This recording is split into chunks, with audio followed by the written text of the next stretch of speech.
Эта точка находится под запястьем по линии, видите, большого пальца. Здесь такой отросточек, шарик такой, называется шиловидный отросток, видите, сразу под ним эта точка. При слабости легких, при хронических заболеваниях надо пунктировать.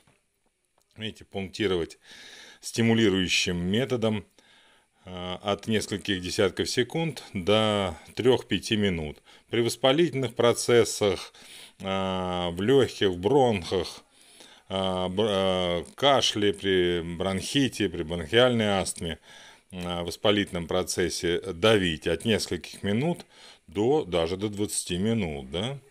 И массировать зону под большим пальцем, как бы не трогая вот эту серединную точку, потому что это здесь активность сердца, а вот здесь вот массировать вокруг зону большого пальца. Можно подключить вот эту точку, вы ее прекрасно знаете, я вам показывал. Вот таким образом, если здесь стимулируете, то здесь просто давите. Если здесь просто давите, то здесь стимулируете. Это сейчас очень актуально, холодное время года, простудные заболевания, воспаление легких, ну и ковид, конечно. Всего доброго.